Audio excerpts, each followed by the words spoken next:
আজকের ভিডিওতে বুদ্ধিমান আর স্মার্ট হওয়ার জন্য কিছু সাইকোলজিক্যাল টিপস রইল। আপনাদের রিকোয়েস্ট করছি একটাও পয়েন্ট মিস না করে পুরো ভিডিওটা শেষ পর্যন্ত দেখেন। তো চলুন শুরু করা যাক। 5.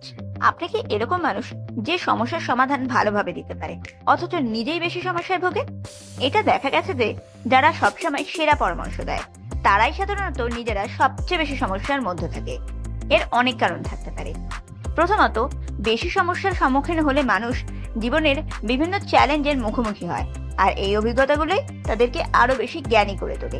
ফলে তারা অন্যদের সাহায্য করার জন্য আরো কার্যকর পরামর্শ দিতে পারেন। দ্বিতীয়ত, যারা নিজেরাই অনেক সমস্যা কাটিয়ে উঠেছেন তারা অন্যদের কষ্ট ভালোভাবে বুঝতে পারেন। প্রচুর সমস্যার মধ্যে দিয়ে গেলে মানুষ সাধারণত আবেগ বা ইমোশনকে ভালোভাবে কন্ট্রোল করতে শেখে। তাদের এই সহানুভূতি দেওয়ার আর অন্যকে বোঝার ক্ষমতাও বেশি হয়।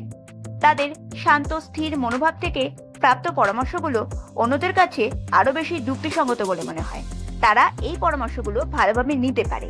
তৃতীয়ত, নিজস্ব সমস্যাগুলোর সমাধান খুঁজতে গিয়ে একজন মানুষের মানসিকতা এমন তৈরি হয় যে সারাক্ষণ সে সমাধানই খুঁজতে থাকে।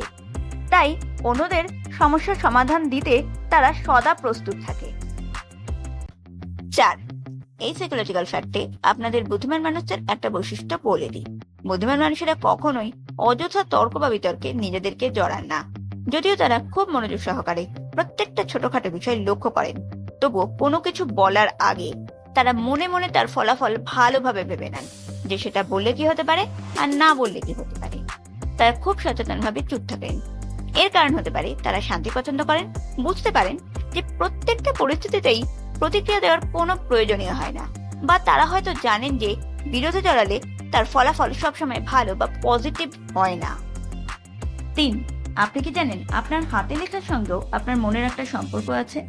মানে যত বেশি একজন মানুষ বুদ্ধিমান হয় সে তত তাড়াতাড়ি চিন্তাও করতে পারে, আর তার হাতে লেখাও ততটাই আঁকা বাঁকা হতে পারে।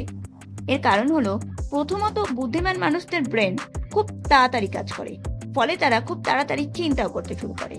তারা যখন কিছু লিখতে যান তখন তাদের চিন্তা করার গতি লেখার গতি থেকে অনেক বেশি থাকে, আর এই চিন্তা করার গতির সঙ্গে সামঞ্জস্য রেখে লিখতে গিয়ে তাদের হাতে লেখা খুব আঁকা বাঁকা হয়ে যায়। দ্বিতীয়ত, বুদ্ধিমান ব্যক্তিরা একসঙ্গে অনেক ইনফরমেশন নিয়ে কাজও করতে পারেন। তারা একটা চিন্তা শেষ না করেই অন্য একটা চিন্তায় চলে যান, ফলে লেখা দ্রুত শেষ করার প্রবণতা তাদের মধ্যে বেশি দেখা যায়, যার কারণে তারা হাতে লেখায় কম মনোযোগ দেন। তৃতীয়ত, অনেক সময় আবার এটা দেখা যায় যে বুদ্ধিমান মানুষরা কোনো একটা বিষয়ের বিশদে মনোযোগ না দিয়ে তার মূল ভাবনার দিকে বেশি মনোযোগ দেন। তাই তাদের হাতে লেখা কতটা নিখুঁত হলো বা সুন্দর হলো সেদিকে তারা অতটা নজর দেন না, বরং তাদের ধারণা প্রকাশে তারা বেশি মনোযোগ দেন। তাই তাদের হাতের লেখাও খারাপ হয়ে যায়। তাদের ব্রেন সবসময় নতুন কোনো একটা আইডিয়া বা চিন্তায় ব্যস্ত থাকে, তাই তারা লেখাকে শুধুমাত্র একটা মাধ্যম হিসাবেই দেখে। মূল ফোকাস থাকে চিন্তা ভাবনার উপরে, হাতে লেখার উপরে একদমই নয়। 2. এটা কি আপনারা কখনো লক্ষ্য করেছেন যে যখন অনেকজন মানুষ একসাথে জড়ো হয়ে কোনো কথা বলেন তখন তাদের মধ্যে বেশিরভাগ কথাবার্তাই হয় কারোর নামে অভিযোগ করা নিয়ে? হ্যাঁ, গবেষণায় এটা দেখা গেছে যে যখন অনেকজন মানুষ একসাথে গ্রুপে কোনো কথা বলেন তখন তাদের মধ্যে 80% কথাবার্তাই হয় কারোর নামে অভিযোগ করা নিয়ে। মানুষের মানসিকতার একটা দিকই হলো যে তারা নেগেটিভ এক্সপিরিয়েন্স গুলোকে পজিটিভ এক্সপিরিয়েন্সের তুলনায় বেশি গুরুত্ব দেয়। নেগেটিভ এক্সপিরিয়েন্স গুলো তাদের মনোযোগ বেশি আকর্ষণ করে, ফলে তারা অভিযোগ করতে এবং নেগেটিভ এক্সপিরিয়েন্স গুলো শুনতে বেশি ভালোবাসেন।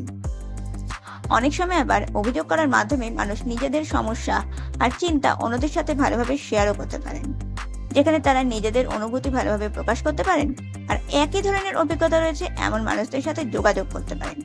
গ্রুপে অভিযোগ করার মাধ্যমে একজন ব্যক্তি মনে করেন তিনি অন্যদের সাপোর্ট আর সহানুভূতি ভালোভাবে পাবেন।